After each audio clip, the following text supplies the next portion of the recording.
All right, happy Monday night. Welcome to Team Play Hard's weekly team call. My name is Ellen. Thank you so much for joining you guys live. I know it is spring break, so I'll try to make it brief. And I know that we're missing some of our regulars because of the spring break right now. So let me just dive right in. I did want to say we have two coaches on the team that are really close to rank advancing to Diamond. So I'm super, super excited about that. And then I'm also excited that April 8th, there's going to be some kind of new announcement. My guess is that it will be a product announcement or a program announcement. It's not going to be going to international, going to expanding to another country. We're not going to hear that until later this year. Okay, so when I was trying to come up with the topic for the team call, I'm often trying to just sort of assess where I think we're at and what would be a good message for us all to hear. And I wanted to talk about being hot and cold. Hi, Bobby. I wanted to talk about being hot and cold. And as I was sort of preparing my content for the team call, some other content floated across my computer that I also wanted to dive into. So I'm going to kind of mesh the two topics together. And I'm going to start with the hot and cold, and then it's going to tie into the 7 deadly sins of network marketing, which is from a podcast of Eric Worre, 7 deadly sins of network marketing.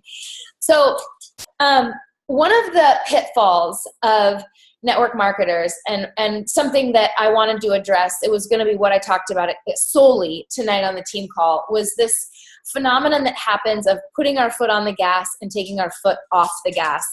And when we do that, it's incredibly destructive to our business. It's hard to recover that kind of loss of credibility, loss of momentum, so many things. And those of you guys that have been around for a while have heard me say before, it's the efforts we do now that we don't reap them right away. And so if you put your foot on the gas now in March, maybe 6 months from now, you're going to feel the work you do now. I mean, I think one of the coaches, Jen Elliott, enrolled today. One of the 2 that she enrolled today, I think she says she's been working on for over a year. That's just the way it goes. And so if we take our foot off the gas on the other side of that coin now, we feel it later. It's felt either way. So it would be better to have kind of a steady little pressure on the gas than this like hot and cold thing that can happen. When we do sort of put our foot on the gas and then back off, or we show up on social media consistently and then we disappear, or we come back from a live event all fired up and talking to our coaches and talking to our customers, and then we stop, or we run challenge groups after challenge group after challenge group, and then we stop. We lose our credibility, and people don't trust us. With a family member, lost trust it's been a couple years, but there was a loss of trust. And when that family member would then be honest with me, I still questioned it. And it was shrouded in my disbelief. Even when my family member was being honest, because there had been this break of trust, I was just like, really? I don't know that I can count on you. I don't know that your story, I don't know. And so that's what it's like when we show up and don't show up, or when we show up to varying degrees. Another thing that it can lead to is mediocrity and apathy, and not being then therefore passionate and exciting and excitable. I mean, if you think about someone that interests you or intrigues you or that you're fascinated by, or are excited by. Think about someone. It doesn't have to be in the coaching network. It could be anyone in your life that is exciting to you. Are they apathetic? Are they mediocre? Are they like everyone else? I doubt it. I doubt it. People are really intrigued by and attracted to and drawn to people that are passionate and people that are excited and excitable and love what they're doing. I got a complaint. That was awesome. It was really awesome about myself this last month. At one of the places I work.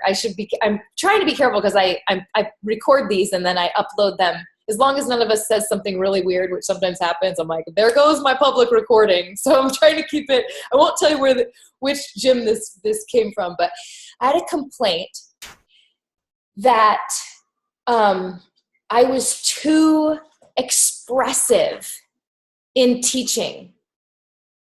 Like too much personality. I was like, yes, like that's a complaint. That's a problem. That's because yes, I'm not going to be everyone's cup of tea. And I'm sure the bigger and bigger I can be me and uniquely me, I'm sure I'm going to be, I'm sure we're going to find more people that don't like my particular class if I'm really putting who I am into that class. So I actually found it to be a compliment.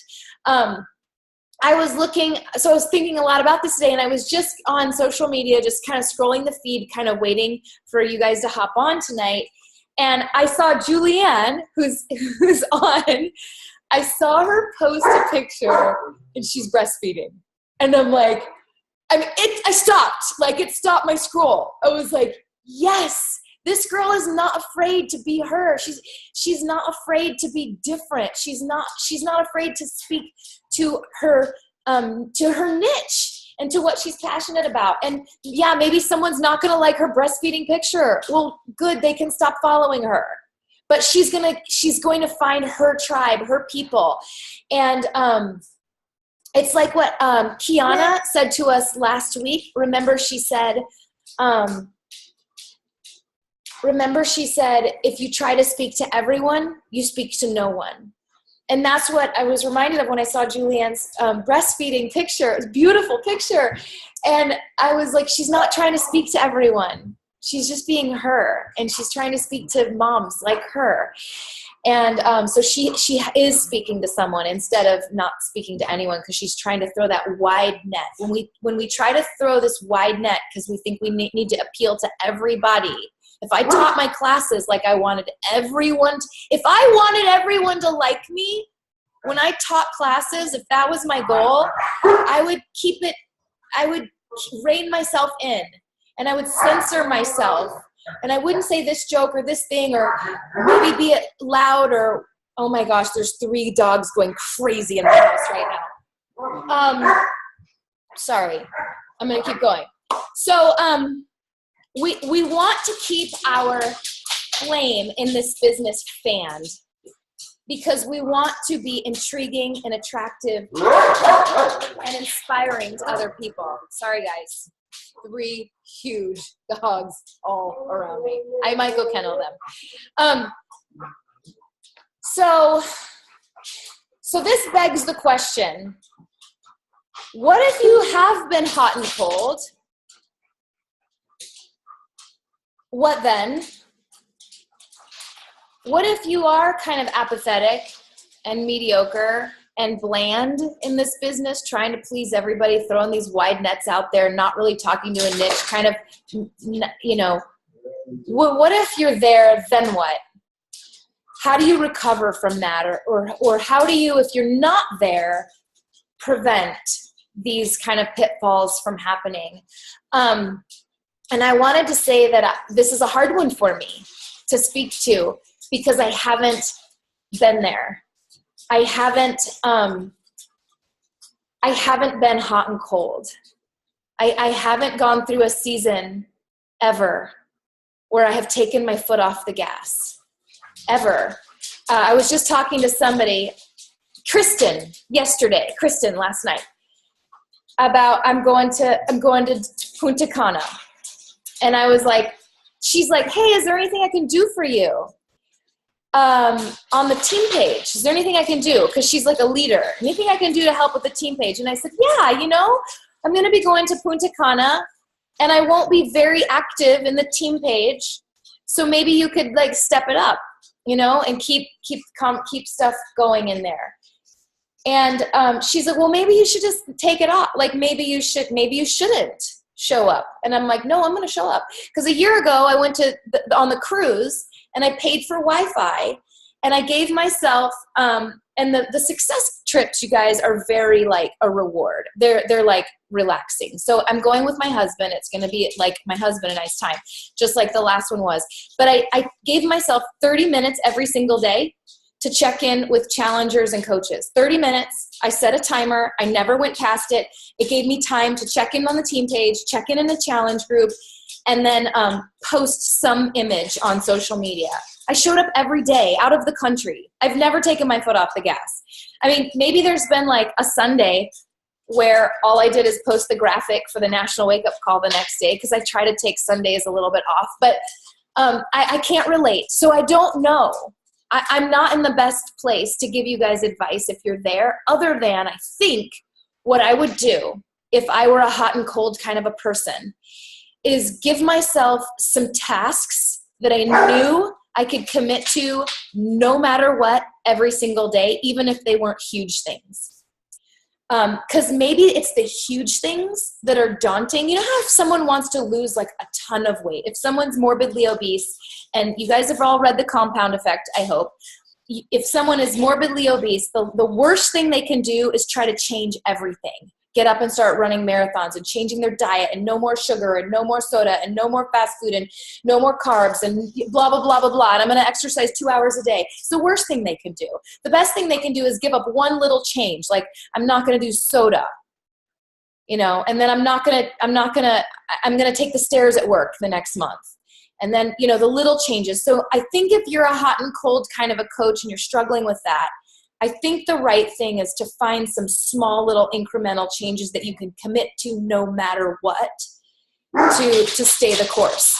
And then I haven't experienced the mediocrity or the apathy either. I have experienced burnout. I have experienced seasons of burnout, you guys, in this business. Absolutely. Where I'm like, oh my gosh, I've got to create another challenge group graphic. Oh my gosh. Again. But the remedy, because I'm sure some of you get burnt. If I'm getting burned out, I'm sure some of you guys do too. The remedy is it's not giving yourself a break. That is not the solution. And I think that's what people do. They're like, I'm burned out, so I'm just gonna take a break. I felt burnout. I don't take a break. It's like I don't want to work out almost every day, and I get paid to go, and I like who I see at the gym. I get paid to go, and I like who I see, and I still don't want to go half the time. Okay, like all the stars are aligned for me, and I still don't always want to go. So sometimes I'm not motivated, but the remedy isn't give myself time off so that maybe I like going to the gym more. The remedy is, sorry about that. The remedy is show up and do the work anyway. Because guess what? Every single workout where I didn't want to be there, I love that I went. And I end up feeling like it. Same thing with the stuff I feel burned out on in this business. I don't want to do a challenge group again. Well, I do it, and I'm so glad that I did. It's the same kind of thing. The other thing is, as far as burnout goes, is just introducing little small changes can help with burnout, like trying something new every once in a while. I'm going to check the chat, and then I'm going to segue into the 7 sins. Thank you. Schedule posts. Okay, that's awesome. Jelly, I'd love for you to elaborate. You know what? I'm going to go kennel Baylor. And Jelly, I'm going to mute my line and go put this dog in the kennel, because you guys are hearing all that chaos, right? Yeah, I'm going to go try to deal with it. Jelly, will you talk about scheduling your posts, and I'll be back in 2 minutes. Yeah, so Kristen did a video on Team Play Hard about how to schedule posts and the challenge tracker. And I just did a 7-day crap-free group, and the Friday before that group went live, I scheduled every single post that I was going to put in there. And it was like 30 posts, a couple of them each day, and then all I had to do during that week was go in and comment on people's stuff, like their stuff that they posted, make sure I was checking in with them or sending them messages. And it totally helped out, especially on the weekends, because I try to spend time with family and I'm not able to get online as much. So that took a huge stress relief off for that. And then you can also schedule posts on Facebook. Like if you have a like page, you can schedule on there, and Instagram. You can prep posts on there. I know there's apps. I haven't figured out which apps and like how to use those yet, but you can at least prep your posts on Instagram. Like you go through like you're going to post it, and then when you get to the end, instead of saying post, you just click back, and then it'll save it as a draft. And then you can just like set a timer on your phone and go in there and then click whichever post you want to do, and it shoots you all the way to the end, and you just press share, add your hashtags, and you're good to go. So those are some things that I've been doing that help a lot. Like whenever I have time to prep what I want to write, the content part of it, and then go back and post it later. Awesome. Thank you. I'm sure what she said. Okay, so I was thinking about this content. I was preparing my notes for the team call on being hot and cold, because I did think it was the kind of the message to give you guys tonight. And then this YouTube floats across my desk, and it is The 7 Deadly Sins of Eric Worre. And you guys know that I obsess over his writing, and I know that his book is about the 7 steps of network marketing professionals. And so I'm like, what are the deadly sins? What are the deadly sins? I want to read them. And so I watched this video. I've already posted it in the Diamond page and the Emerald page. I can post it in the Team page as well. And let me just fly through them really quickly. Some of them they're just not going to hit home for you guise. They're not going to resonate because they're not issues that our team needs to work on. But number 1 was overinflating the products or the opportunity. We've actually recently addressed this. Again, it's not something that we need to really worry about, I don't feel, in our team, but overinflating, doing that whole get rich quick and I made $1 million overnight, and those we need to know what we can say about our business and what verbiage to use. And I love what Eric Worre said. He's like, the truth is enough. The truth is enough. It takes hard work, and yes, you can make millions of dollars, and yes, the truth is enough. You don't need to overinflate and exaggerate, and people in network marketing do that. There's a tendency to, maybe you have your best month ever. In fact, I did this, I know I did it in 2012, because I remember when I started to get a quarterly bonus. So for every quarter I'd get a bonus, which bumped up my income quite a bit for that month. So for that month, it looked like my income was really high. I don't know if some of you guys remember this. And so I posted it as and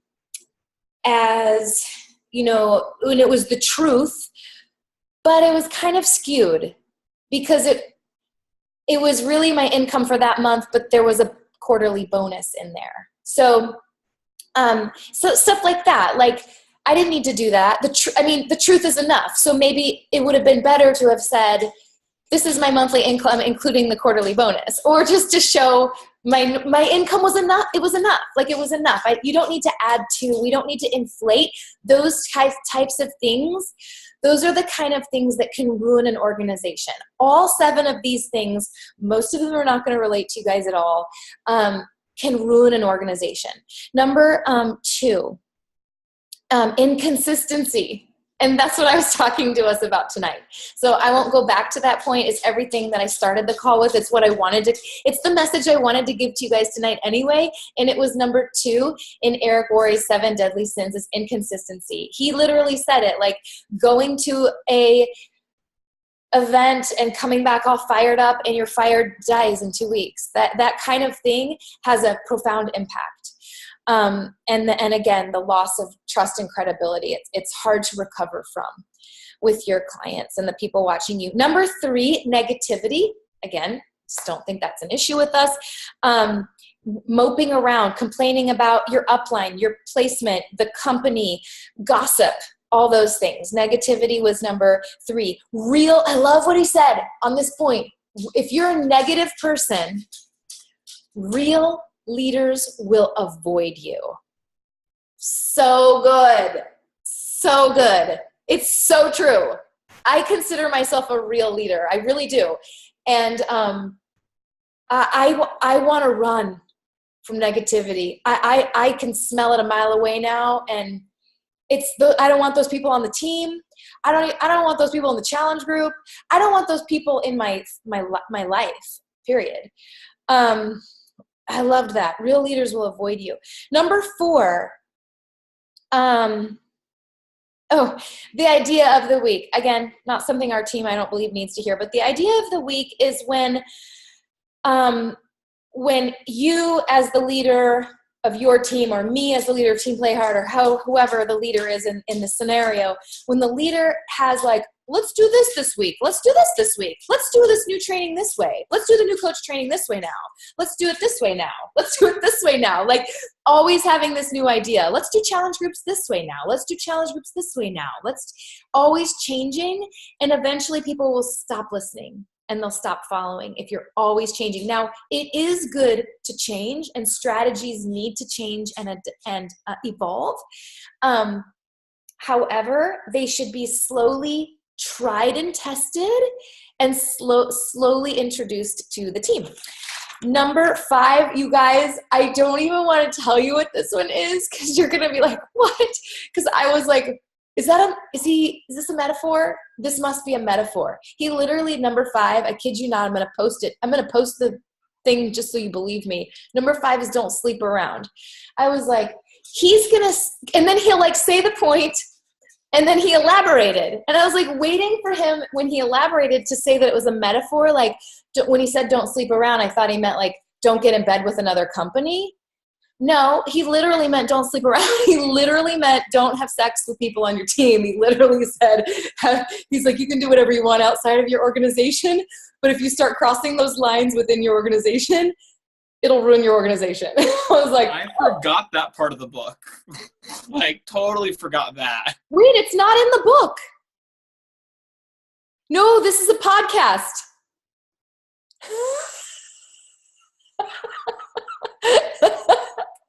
This wasn't in the book. Okay, that's so funny. I just was like, oh, he really said that? And he was really funny because he's really dry. He was really funny. He was like really dry about it and kind of stoical. He's like, I mean, you can sleep around outside of your organization. He's like, but it'll have an impact if you do it inside your organization. I'm like, okay, I don't really need to tell that to my team, but okay. Don't sleep around. Number 6, stealing distributors. So I don't think this is something that hits home with us either. He particularly addresses the notion of criticizing other, like if we have someone in our life, you know, what he would call a prospect. It's not always my favorite word. Yes, Bobby. If I have someone that I'm prospecting that does Thrive or like Advocare or something, he's saying don't berate their product. Don't cast another company in a negative light to make yours look better. And then he also addressed like the stealing within an organization, like Jeliet brings someone to Super Saturday and I'm like, no, enroll with me, something like that. So he addresses that. He called it, he's like, you can build yourself to success through stealing like that. stealing distributors. He's like, but you will be viewed as a pirate, a thief, and it lacks integrity, and no one wants to have an organization built like that. It won't feel good. Okay, and then 7, and I'm going to conclude. 7 is, I can't read my handwriting. Bounce. Don't bounce. Don't bounce. And that's where he was talking about going from company to company. Having a grass is always greener. He's like, it's super pervasive. It's interesting for me to hear this now, because we have that happening in Beachbody now with Wine MLM and blah, blah, blah.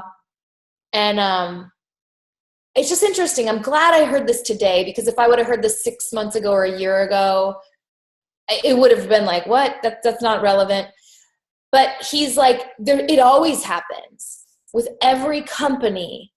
There's a grass is always greener. There's people that will pull up their roots and try to reroute in another company, and they'll try to take their team with them.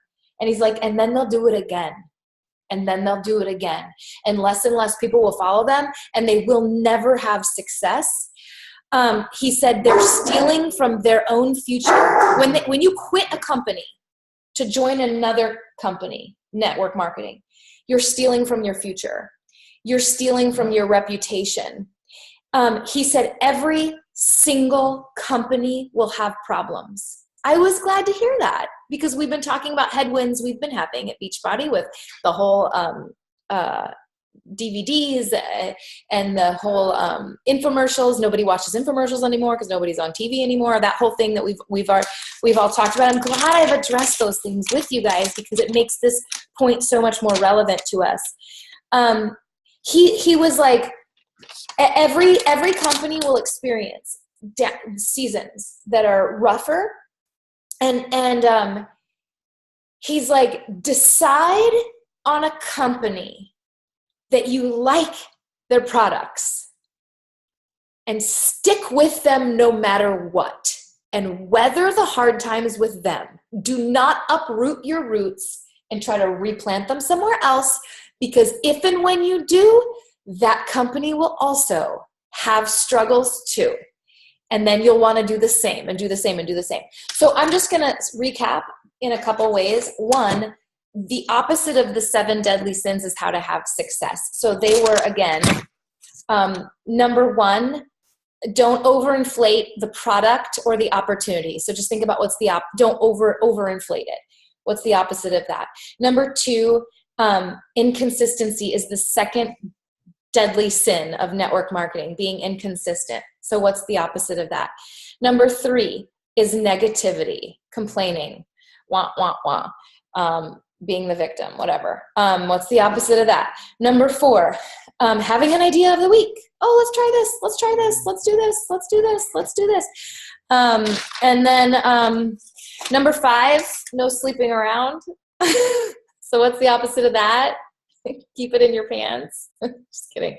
Sorry, I'm recording. Number 6, stealing distributors. What's the opposite of that?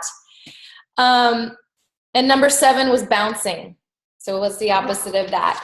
Again, when I was coming up with the team call, I really wanted to talk about this idea of being inconsistent. And that just happened to be one of his deadly sins. So I thought that was really good. I will post that entire video. The last thing I wanted to say is going to sound like it's a little off topic, because it is.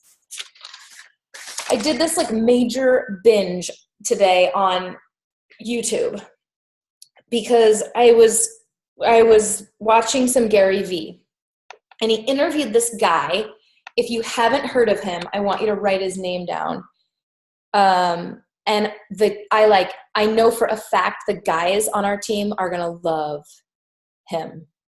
And I think those of you that are on the team that have interest in video and vlogging and just video are also going to really want to follow this guy. His name is Casey, I don't know how to pronounce it, Neistat. So it's CASEYNEISTAT. Let me type it in the chat so you can see the spelling. Oops. Oops. It's set up. It's set up to. Oh, there. Okay. It was gonna go privately to Bobby. All right. There you go. Okay. Okay. So I watched a video from this guy because Gary Vee was interviewing him, and I was trying to do other stuff, but it was like captivating me. This guy, and he's this successful vlogger, entrepreneur, content creator, and he's got an interesting, very credible backstory. So actually Gary Vee has invested in him. Gary Vee is an investor in his company, this guy's company. And then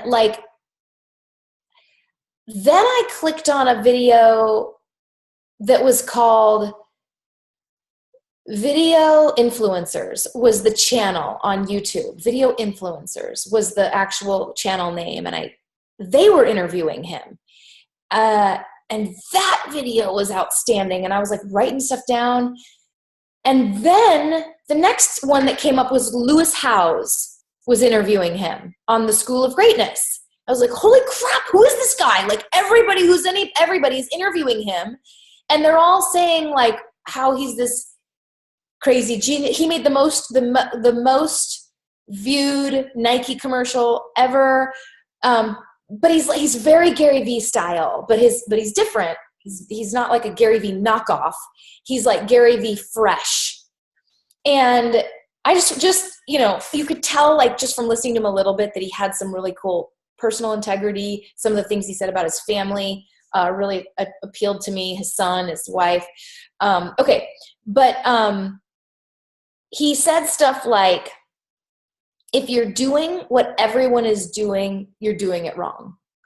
I mean, you guys, I wrote down like 400 things like this. But that one, I was like, if you're doing what everyone is doing, you're doing it wrong. Again, back to Julianne's post. She didn't do what everyone's doing. I've never seen one of our coaches post a picture breastfeeding. She's like doing her own way. And I mean, we have lots of examples like that of you guys doing it your own way. Like Jake's has this new nuance to his Instagram that's fashion. Like we've never had a coach doing like representing men's fashion like this. It's incredible. It's like fine tuning the niche. He's fine tuning the brand, and we're seeing more and more of this. But he's not doing what everyone else is doing. And then Melissa with homeschooling. I mean, we've talked about, we talk about this kind of thing a lot. He's like, if you cater to your audience too much, you make mush. I was like, that's so good, because you lose you. If you're just trying to please everyone else, if you cater to your audience too much, you make mush. I loved that. I love the use of the word mush. I watercolor, or at least I used to. And whenever my colors would get too muddied, too close together, it becomes brown. It becomes mush. It becomes mud. And I need to keep the colors like bright and distinct and different and original for them to still pop on paper. And I thought of when he said, if you cater to your audience, you make mush. Too much. If you cater too much, you can cater little. Cater too much, you make mush. I was like, yeah, that's like my paintings can turn to mud. They can turn to mud like this. Okay, just another example, because I want you guys to follow him. Free time is the enemy of progress. So that's just to give you like a little teaser on how the guy's mind works. I could go. I mean, I was like, it was so inspiring. So, follow him. I really think he's got like kind of the vibe of the guys on Team Play Hard, just kind of like funny, witty, dry, sarcastic, dirty, like that kind of like dirty humor every once in a while. He dropped an F-bomb once, but not as many times as Gary Vee. Yeah, he's funny. So exactly, Dana, what's free time? Thanks for, I'm sorry that the dogs were super bad tonight. Thanks for being here on spring break. I'm gonna wrap with that, but if anyone has any questions, comments, or ideas. So when it comes, I'm actually surprised Ellen didn't mention me. with the whole entire stop, go, because just to give a little background on everybody, like I joined in 2015, and the month after Summit, I was hitting Success Club consistently. I was a success starter, and then I hit Success Club 10 after Summit, and then the month after that was the first month I hit 0. And then do you know the next time was that I hit Success Club 5? It hasn't happened yet. It's been like a year. And so I'm going on this uphill climb, and I keep on psyching myself out. And so this past weekend, I actually met up with a friend coach of mine who moved from Milwaukee. I met her there, and she's here, and we had lunch together. And like she told me, we're eating over guacamole, you know, and she's like, stop making this business more complicated than it is. Like, just do it. Just do it right now. So she came over for a power hour today and like kicked my butt. And she's just like, look, you see how easy this is? It's like, don't think, just do it. Just do it. Just do it. And like, you have to remember that. Like, don't stop yourself. Like, just go for it. Like, it's not that complicated. We all know the tools. Don't try to get too, dug into this training or that training. Like Ellen said, the flavor of the week or whatever, the task or the style of doing things in the week. So I just want to reiterate that because, I feel that struggle. So right now, if you're riding that wave, keep riding it. Because if you pit out, like, and that's a surfing term, I think. I don't even surf. I just live around surfers. But, you need to be able to get back up. And it's a lot harder because that momentum's gone. And every month that I waited has made it even more difficult. So it really is an uphill battle. It's like starting all over as a new coach. Because I've had people buy and become coaches with other people because they thought I wasn't doing it anymore. You know how embarrassing that is and how much I want to kick myself in the face for that? And like I get mad, and then I realize like I'm really just mad at myself because I could have been doing something else. And like I told Ellen this past weekend, like I'm in a situation right now where like I got into all this through group fitness, and my promotion that I'm trying to get at work is making it so that then they're saying that I can't teach group fitness anymore for 24-hour fitness. Like that's a big company. And that's why I even moved back. That's what I'm doing. That's what I love. That's my passion. And it's like, well, you know what? If I was working my business more and I was making more money, I wouldn't have to worry about it, truthfully. And I could still do what I want to. And now I'm like faced with this thing of like, do I need to make money for my family or do I follow my passion? And it's like, I could have both. I've been a coach for 2 years. Like there's plenty of things. I could have had like great residual income coming in and a much larger team, but I got in my own way. So remember those things. So then you're not a Bobby. You can be a Bobby in other ways, but not in the, like, pick up the business. Don't follow what I do with that because it wasn't fun. Don't relive my footsteps.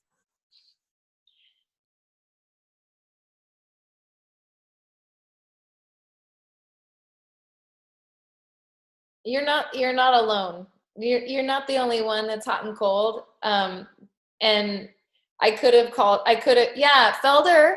took a couple of big seasons off. Originally, like to get married and then to, finish his MBA. Yeah. And, and so it's not like you're doomed. The point is it has an impact. It can have a devastating impact that you're feeling. And there it is. So it's not, you're not doomed to it. I think I would just own it. Like, hey, I'm back. Like when you're ready to be back with things you can commit to with foot on the gas, like that you're not going to be like, even if it's just little stuff. So that's what I meant about like, even if it's just little, like I'm going to be on the team call.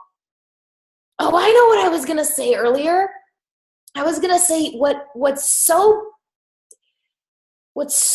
bad, what's so damaging in this spiral that can happen is that when you have this loss of momentum and all of it, the loss of credibility and the loss of trust and the loss of momentum and the loss of like confidence in yourself in the business, all of those things psychologically, like the last thing you want to do is get on the team calls. The last thing you want to do is listen to a national wake-up call. But those are the things that help them. Those are the things that give you those little boosts of getting back in it. And they're the things that you're not going to want to do. So it can become really quickly a pretty violent tailspin. So I meant to say that when we were talking about the point, but I'm glad that Bobby like threw himself under the bus. I wasn't going to. I feel like I did that on the mastermind. Like I didn't do it twice in the same week. Yeah, I did it because he has the biggest social media Instagram following of any of us, but he's not really using it to promote his business. So I like got mad at him on the mastermind. So I was just gonna, yeah, but it's not just you, Bobby. And I want there to be some kind of, a takeaway in that. 'Cause that was my main message for you guys tonight, is that foot on the gas and off the gas thing. Like, how even Jake, when you, not big, but in a mini way, when you moved to Sonoma, you slowed down a little bit. It wasn't a foot off the gas, but it was less effort than I've seen from you in a long time.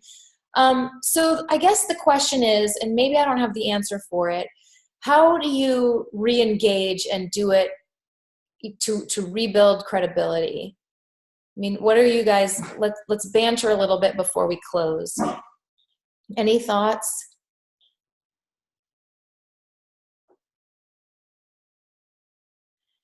I'm always of the mindset that it's best to step in front of what happened. Like, just be honest with your followers. Be like, yeah, guys, I have to admit I've been withdrawn lately, or whatever the case may be. But I want you to know I'm refocused. I'm energized. I want to keep giving you killer content, or whatever. I think just embracing it and being honest about it goes a long way. Or lying completely and denying the whole thing. That also works really well. Jake, I was thinking he could lie. He could be like, in Wisconsin, my business was kicking butt, but since I just moved here, just kidding. That violates the first rule. Okay. Those are just suggestions. Well, one of the things that I do believe about what we do, I know you guys do too, is that our challengers help us a lot. Like, really, but for them, like, if they weren't showing up in my challenge group, I wouldn't either. They give us probably more back than we give them sometimes. So that's something I think I could lead with, Bobby, if I were you, or any of you guys that feel in a similar position as, I've been sort of a hot and cold coach. We had a team call about this last night. I've been kind of hot and cold, and I'm ready to be on again, and I don't want to let people down. And I one of the great things about this business is how you guys can help hold me accountable too. That's what we do. Anyway. On top of that, I found personally when I do let my foot off the gas, it's generally because I'm starting to give myself more than I can handle realistically, like sustainably. Get really hot and focused, and like, I got to do 10 invites a day. I got to do 5 coach conversations a day, 20 connections, and it's not necessarily sustainable. So I don't know if you guys have ever fallen off because your numbers are unrealistic. So what I've personally done recently is I've lowered my numbers to things that I can do every day. It's sustainable, and I'm getting way more done now with my lower numbers than I was with those higher unrealistic numbers. So that might be something to kind of keep from going hot and cold constantly, is just to stay stable and consistent, and it generally ends up being a little more productive. Dude, yes. I love that. You guys know, especially those of you that do the mastermind with me, we recently did one where we had to say, Jake, that was so brilliant.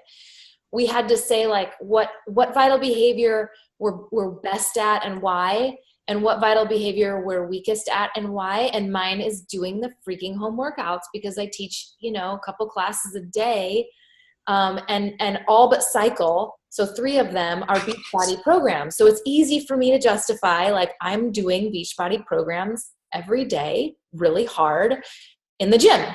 So it's really easy for me when I'm tired to not do the home workout, but I'm running challenge groups. So it's been a personal struggle with my integrity and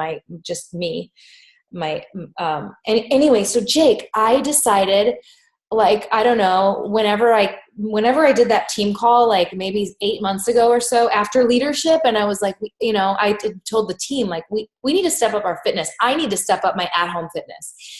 And I told myself to just do 10 minutes. And that to this day, I give myself permission to turn it off after 10 minutes. I've already worked out an hour or 2.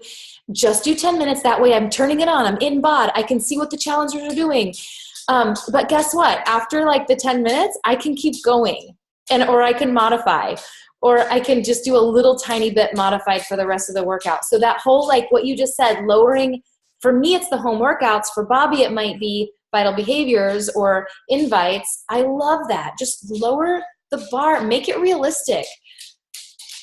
We don't have to have humongous, ridiculous goals, especially sometimes those sabotage us. I remember hearing, oh, sorry, Nick just unmuted too, but I'm going to cut him off anyway. So on this one call, I remember somebody said, like, how do you eat an elephant? And the answer is one bite at a time. And so, like, just like with what Jake was saying, like, you don't have to go for these, like, you might have this big goal of like 50 people connections, and it's like, that might be good for a week, you know, but break it down day by day, bites, not trying to eat it all whole. Totally. I was going to say something similar, Jake. That was a really good point. I think, so when I was really focused on my MBA, that was my excuse, right? Like, oh, I've got so much homework to do. I'm so focused. And it was because I was used to working my business a certain way and reaching out to a certain number of people and making sure I hit these certain daily things. And if I just would have adjusted those based on what was happening in my life, I think I would have sustained and I wouldn't have lost so much momentum. So I think it's giving yourself permission to maybe not do as much as you think you have to, because that just got super overwhelming. I made my excuse of, oh, I need to focus on school. And then before I knew it, I wasn't coming on the team calls because I had homework, you know? So it's like, give yourself permission to lower those numbers, like Jake said, and make sure you're just doing what's important in your business and showing up. Totally. Yeah, it's funny. We tell our clients not to like remove too many things from the equation. Like, don't cut out sugar, carbs, caffeine, alcohol at the same time, because that's unrealistic. And we're kind of like having to moderate ourselves in a similar way. You know, let's make it consistent and sustainable so we can continue on and not just like after the initial burst of motivation die off and not do anything.